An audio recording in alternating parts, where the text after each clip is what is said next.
Beauties, मैं श्रुति आपका centre channel पर स्वागत करती हूँ। I hope so you doing well in your life. आज हम आ चुके हैं प्रियंका और अंकित की रीडिंग लेकर। तो शुरू करने से पहले मैं आप सभी से कुछ बात करना चाहूँगी। आप सभी डिमांड करते हैं कि आपके जो फेवरेट सेलिब्रिटी है उनकी रीडिंग आप कीजिए, आप करो। मैं वो रीडिंग आपके लिए अपलोड भी करती हूँ।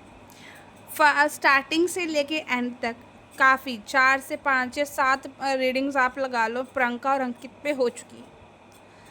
ठीक है, फीडबैक्स आपके आते हैं, कि ये नहीं कहूँगी कि नहीं आते, लेकिन आप कोशिश करो कि एक ऐसा फीडबैक दे पाओ रीडिंग का कि हाँ, ये पोर्शन मैम आपसे रेजोनेट हो रहा है, ये चीज़ें इनकी लाइफ में हो रही है।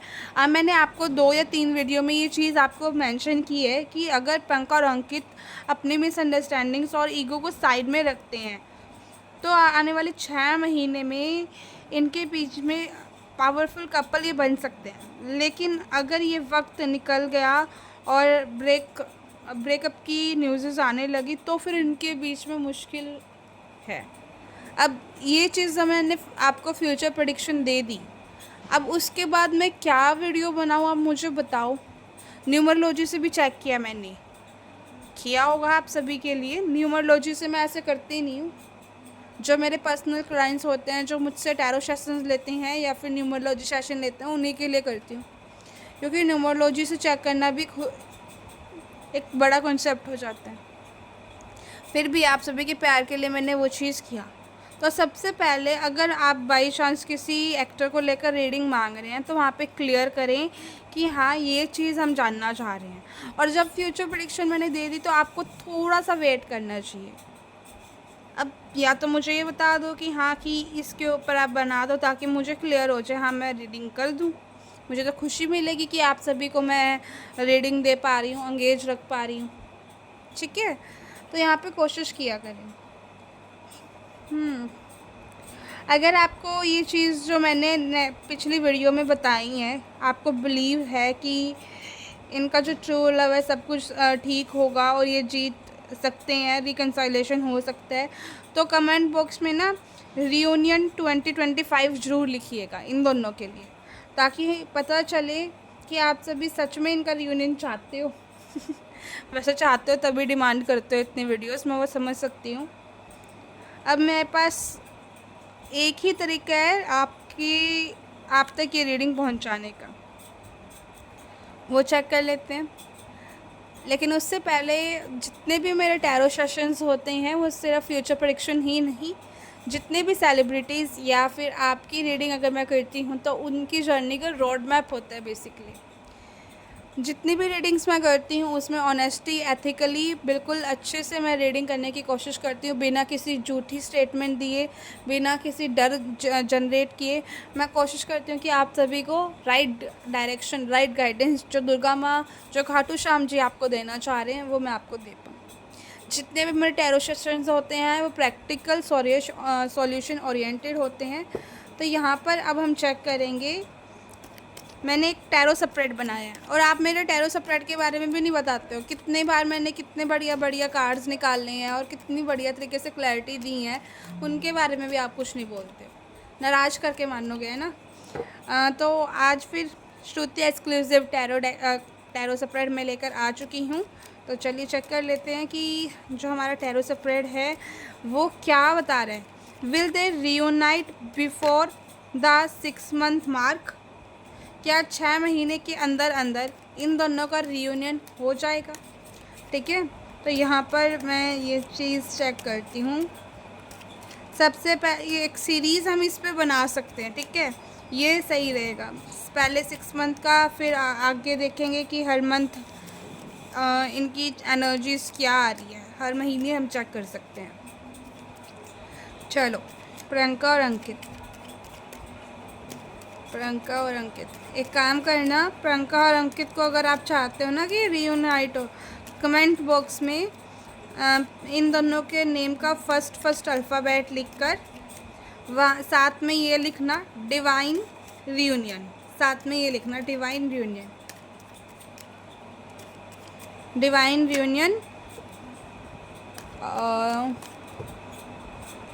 मैजिक नाउ, ये आप लिखना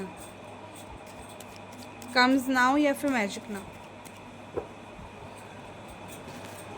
सबसे पहले हम एक कार्ड निकाल लेंगे जिसमें हम देखेंगे क्या इन दोनों के बीच में जो रीडिंग हमने दी है, जो स्टार्टिंग में हमने बात किया कि मिसअंडरस्टैंडिंग्स को क्लियर करना 6 महीने के अंदर, क्या वो एनर्जी अभी भी दिखाई दे रही है? क्या सेम वही एनर्जी अभी भी है? 5 ऑफ पेंटिकल्स। ओके, क्या कार्ड क्या इंडिकेट कर रहा है टैरो? आपको क्या इंडिकेट कर रहा है कि ये रियूनियन की ओर जा रही हैं या फिर इन दोनों के बीच में सब कुछ ख़त्म होगा? ठीक है, देखो सेम वही रीडिंग यहाँ पे फिर आगे।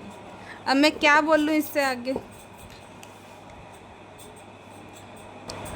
एनर्जी तो अभी भी वही सेम है। ये दोनों ना, इनकी जो एक दूसरे को लेकर एक्सपेक्टेशंस थी ना, वो पूरी नहीं हो पाई। जो इनकी उम्मीद थी, प्रियंका की उम्मीद थी अंकित से कि ये मेरे लिए ये करे, वो ना पूरा हो पाया। अंकित का सेम ऐसे ही था कि प्रियंका को से लेकर कि हम दोनों का रिलेशनशिप ऐसा होना चाहिए, वैसा होना चाहिए, वो नहीं हो पाया। और जो इन दोनों के बीच में ये सिचुएशन आई है ना, इस सिचुएशन की वजह से ये थोड़े से अभी एक दूसरे को लेकर ना अलगाव की स्थिति में है, डिटैचमेंट की एनर्जीज़ में है। अगर मैं सीधी लैंग्वेज में बोलूँ तो ब्रेकअप की एनर्जीज़ में, मूव ऑन। क्योंकि अभी इनका पर्सनल लाइफ में भी थोड़े इश्यूज़ चल रहे हैं, पर्सनल हो सकता है, करियर हो सकता है, कुछ ना कुछ इश्यूज़ चल रहे हैं जिस वजह से अभी इनका ध्यान एक दूसरे पर नहीं है। माइंड में एक दूसरे के आते होंगे लेकिन अभी इनका ध्यान एक दूसरे पे नहीं। 6 महीने के अंदर ये दोनों रियूनियन करते हुए दिख रहे हैं या फिर अलग होते हुए दिख रहे हैं। देखो ये जो कार्ड है ना, ये मुझे एक चीज़ इंडिकेट करता है कि अगर हम सिर्फ कोई काम सोचते रहें कि हमें ये काम करना है, ये हमें काम करना है, उसके लिए हम स्टेप नहीं ले पाए, और वो टाइम जो हमारे लिए ब्लेसिंग्स का टाइम था, उस टाइम पीरियड में हमने वो ब्लेसिंग्स के लिए हार्डवर्क नहीं किया, एफर्ट्स नहीं किया और टाइम निकाल दिया, तो क्या होगा? एक एग्जांपल मैं आपको देती हूँ। सपोज करो आपको कार परचेज़ करनी है।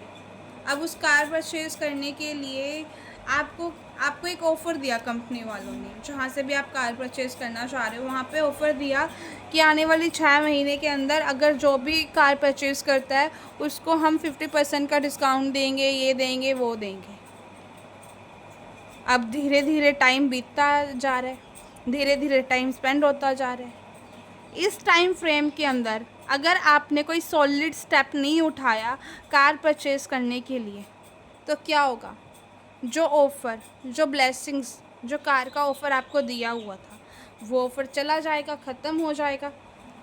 6 महीने तो बीतेंगे ना, ये थोड़ी ना है कि हाँ कंपनी वालों ने ऑफ़र निकाल दिया और वो 6 महीने ऐसे कैसे ही बने रहेंगे। आप सोच रहे हो क्या मुझे कार लेना है और अभी तो टाइम है, चीज़ें ठीक हो जाएंगी, टाइम पर छोड़कर आप बैठ गए हो और जब देखोगे टाइम निकल गया। तो सेम एज इट इज़ इनके साथ है। इनको 6 महीने अपने गंवाने नहीं है। 6 महीने के अंदर एक दूसरे को लेकर कुछ ना कुछ सॉलिड स्टेप जो ये सोच रहे हैं बात करने की, इनकी रीडिंग में हमेशा ये चीज़ आती है कि ये बात करना चाह रहे हैं एक दूसरे से। आती है ना? यस टाइप करके मुझे बताना। ये जो सोच है, इनको ये सोच स्टेप में कन्वर्ट करना है, एक्शन में कन्वर्ट करना है। अगर ये 6 महीने के अंदर एक्शन में कन्वर्ट कर लेंगे, अगर आपने सपोज करो कार परचेज़ करने के लिए 6 महीने के अंदर एक स्टेप ले लिया, तो जो एक जितने भी की मान के चलो 10 लाख की कार है, उसके ऊपर 50% डिस्काउंट आपको मिल गया। कितनी सस्ती कार आपको मिल जाएगी। अगर इन्होंने वही 6 महीने के अंदर एक बोल्ड स्टेप ले लिया और अच्छे से प्यार से एक दूसरे से बात करी, तो रिकंसाइलेशन क्यों नहीं होगा? आप ही समझो इस बात को।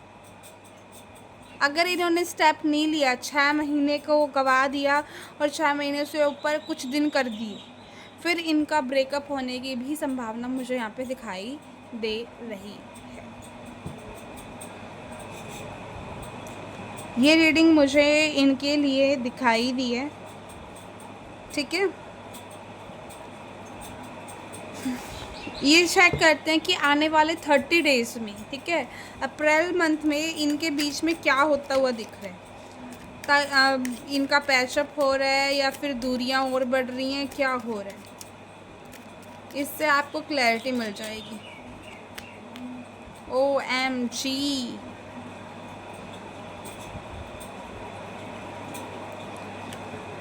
कि आने वाले 30 डेज़ में प्रियंका और अंकित के बीच में और दूरियां आती हुई दिखाई दे रही हैं क्या? दोनों ही मेजर और फरकाना के कार्ड्स हैं। देखो, जो इनके बीच में अभी दूरियां है ना, दूरियां टेम्परेरी बढ़ेंगी आने वाले 30 दिनों के अंदर, लेकिन क्लैरिटी भी इनको मिलेगी। ये दोनों के कनेक्शन के लिए ना एक टर्निंग पॉइंट होगा। आने वाले 30 दिन इन दोनों के लिए टर्निंग पॉइंट साबित होने वाले हैं। अगर दोनों सच का सामना कर लेते हैं, रियलिटी जो इनके सामने, मैंने कहा ना कि क्लैरिटी आ रही है आने वाले 30 दिनों के अंदर, अगर वो क्लैरिटी का सामना ये कर लेंगे तो इनका रियूनियन हो जाएगा, क्लोजर होता हुआ दिख रहा है। बट अगर इन्होंने अपने कनेक्शन को, जो इनका डीप कनेक्शन है, उसमें ईगो ले आए, मिसअंडरस्टैंडिंग्स ले आए, तो दूरियां और भी बढ़ सकती हैं। क्योंकि मुझे ये इस एनर्जी में दिख रहे हैं और मैं ये 30 दिन को लेकर देखूँ ना, तो दूरियां बढ़ने का संकेत मुझे यहाँ पे ज़्यादा दिख रहे हैं। टैरो बता रहे हैं कि इनके इमोशंस ना, टावर कार्ड यहाँ पे प्रेजेंट है, तो ये इमोशनली धमाका को दिखा रहा है कि इमोशनली कुछ ना कुछ टावर मोमेंट ही फेस करने वाले हैं। सन कंफर्म कर रहे इस बात को कि इन दोनों के बीच में ना चीज़ें क्लियर होंगी, साफ़ होंगी। अब इन दोनों के बीच में जो एक दूसरे को लेकर ये वाली एनर्जी है ना, वो ख़त्म हो जाएगी। प्रियंका को समझ में आ जाएगा, अंकित को भी समझ में आ जाएगा। अब इससे क्या होगा कि अगर इन्होंने 30 दिन के अंदर अपने ईगो को बूस्ट किया तो इनका रिश्ता टूट सकता है। अगर इमोशनली गैप कवर कर लिया तो ये दोबारा से रियूनियन कर सकते हैं। अब यहाँ पे फिर से मैं आपको एक एग्जांपल देती हूँ। मान के चलो आप ना ये चाह रहे हो कि आपकी फैमिली के साथ ना आपकी जो कंपैटिबिलिटी है वो अच्छी हो जाए, आपकी और आपकी फैमिली का बॉन्ड अच्छा हो जाए। अब वहाँ पर कुछ मिसअंडरस्टैंडिंग्स आप सभी के साथ पहले से हो रही है आपकी फैमिली की।